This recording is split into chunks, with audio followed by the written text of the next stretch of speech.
Pedro, no nosso telão nós temos imagens do momento da entrega. Silvinei Vasquez já está em território brasileiro e essas imagens mostram exatamente o momento em que os carros da polícia paraguaia entregam. E eu imagino que aqui seja bem a fronteira com o Brasil. Imagino não, com certeza essa é a fronteira com o Brasil. E eu não sei até que ponto é a primeira vez que nós estamos vendo essas imagens já do comando tripartite da delegação paraguaia, ou seja, o lado paraguaio da polícia tripartite que existe entre Paraguai, Argentina e Brasil, na entrega de Silvinei Vasquez para autoridades brasileiras. Imagino a Polícia Federal Brasileira exatamente na fronteira. Pedro, aqui a gente não conseguiu enxergar ainda o Silvinei, mas esse é o carro onde ele está. É provável que seja a Ciudad del Este, né, que fica ali na fronteira. E chama atenção, né, Márcio, como a polícia do Paraguai, as autoridades paraguaias agiram rápido. Não houve ali uma tentativa de postergar, apesar do presidente do Paraguai ser de direita, ser alinhado com Javier Milei, ser alinhado com Donald Trump. Não houve nenhuma tentativa de interferência. Ali está, Pedro, ali está, com a cabeça coberta, com um capuz. Isso é a maneira com que a polícia paraguaia faz essas transferências, essas entregas de detentos, cobre a cabeça do preso com um capuz preto. E aqui está, entrando numa sala, num setor para quem faz esse cruzamento de fronteira a pé. Você pode cruzar a fronteira de Ciudad del Este, ou seja, Brasil-Paraguai. Você pode cruzar essa fronteira a pé ou de carro. Aqui deve ser a parte de quem cruza a pé, indo para essa sala. E, infelizmente, ainda não temos todas as imagens de dentro da sala. E aqui, nessa imagem que aparece no nosso telão, o momento em que o comboio da polícia paraguaia, da polícia tripartite, chega até exatamente este ponto da fronteira. E, mais uma vez, cercados de jornalistas, três policiais paraguaios levando Silvinei Vasquez com capuz. E algemado, né? Achei uma imagem importante porque, em outros casos, evitou-se as algemas, porque é uma imagem realmente muito forte, mas nesse caso, como ele descumpriu, ele cometeu crimes, então, no meio do caminho, então ele veio algemado, uma imagem realmente muito forte, que colabora, inclusive, para desgastar essa narrativa de perseguição política, né?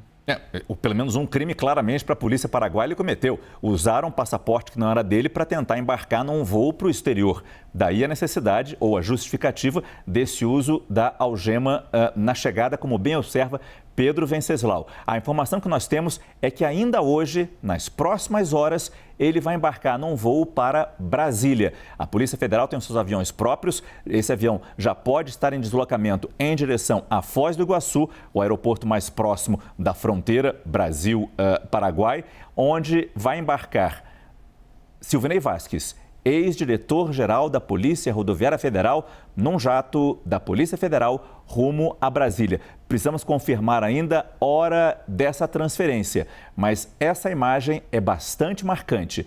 Dia 26 de dezembro. Lembrando que no dia 24 de dezembro, às 7 horas da noite, essa é a informação que a Polícia Federal tem de que Silvinei Vasquez começava a colocar as bagagens no seu carro na região metropolitana de Florianópolis. 24 de dezembro, por volta das 7 horas da noite. Ou seja, neste momento, 26 de dezembro, 8h30 da noite, nós temos 2 dias, pouco mais de 2 dias, Pedro, que Silvinei Vasquez ficou desaparecido para as autoridades brasileiras, para a Polícia Federal Brasileira, até ser pego hoje, durante o dia, pela Polícia Paraguaia, no aeroporto de Assunção, embarcando ou tentando embarcar para El Salvador. E percebe-se que é uma fuga que foi arquitetada com algum tempo, né? Porque não deu certo, ele não conseguiu embarcar para El Salvador, mas o rastro que ele deixa é de uma fuga que já vinha sendo pensada há algum tempo. A questão da carta que ele escreve, simular um câncer, o carro que ele consegue para conseguir chegar até El Salvador. Parece que ele deixou um carro circulando pela cidade para despistar a Polícia Federal, tem essa informação também. Enfim, ele fez um plano prévio e esse plano não foi detectado pela Polícia Federal. E fazendo tudo isso, mesmo com medidas cautelares como o uso de tornozeleira eletrônica. Fazendo tudo isso sem ter como dormir fora de casa, tendo que retornar à noite para sua residência na região metropolitana de Florianópolis para cumprir medidas cautelares impostas pelo Supremo Tribunal Federal. Mesmo assim, como Pedro Venceslau bem destaca, ele conseguiu bolar esse plano de fuga. Ele conseguiu bolar esse plano de entrada num país estrangeiro, no Paraguai. Ele conseguiu bolar todo o plano de conseguir um passaporte. Ele não conseguiu o passaporte nas últimas 48 horas. Ele já tinha esse plano montado. Sabe lá Deus quando começou essa montagem. E, claro, comprou a passagem para El Salvador usando esse nome desse passaporte falso. Ou seja, muita organização para quem é condenado pelo Supremo Tribunal Federal e para quem estava sob medidas cautelares impostas pelo STF. Pedro. E ele provavelmente levou em consideração que avaliou que ele teria uma acolhida maior em El Salvador do que ele teria no Paraguai.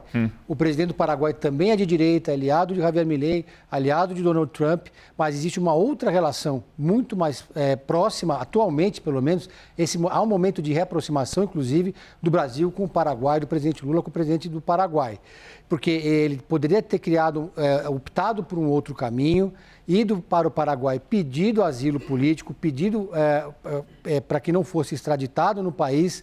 Isso criaria uma outra situação e aí sim ele poderia alimentar o discurso da perseguição política.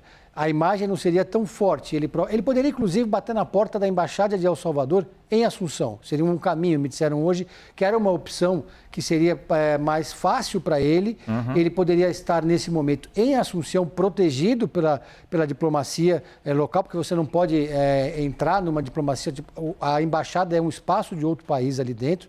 Então, ele exigiria um posicionamento de Nayib Bukele, exigiria um posicionamento do presidente do Paraguai. E com isso ia ganhando tempo. Ele ganharia tempo, criaria embaraços diplomáticos, conseguiria alimentar, pelo menos manter a narrativa de perseguição política, mas não, ele quis ir direto para El Salvador, acreditando que lá ele estaria mais protegido, correu mais riscos, ficou mais exposto e vulnerável, e aí acabou que cometeu esses crimes no meio do caminho e foi detido então no aeroporto quando estava prestes a embarcar. Aí está, Pedro Venceslau nos ajudando a entender esse momento e principalmente essa imagem. Preso Silvinei Vasquez com algema e com um capuz cobrindo a cabeça, como a polícia paraguaia faz nessas transferências de presos, já na fronteira do Brasil, já em território brasileiro, já na cidade de Foz do Iguaçu. Ainda não sabemos quando ele irá ser transferido para Brasília. A informação que nós temos é em algumas horas. Ainda precisamos saber qual é a hora prevista para a chegada na capital federal, já que a partir do momento que ele chegar na capital federal, vai direto para a prisão preventiva, como determinado pelo ministro Alexandre de Moraes, depois dessa fuga do ex-diretor-geral da Polícia Rodoviária Federal de Santa Catarina, região metropolitana de Florianópolis, até o Paraguai, de onde ele tentava embarcar, mas foi preso pelas autoridades paraguaias no aeroporto de Assunção. A qualquer momento podemos voltar com outras informações e com novas imagens como essas, que mostram a questão de minutos, a chegada de Silvinei Vasquez à fronteira do Paraguai com o Brasil, sendo entregue às autoridades brasileiras.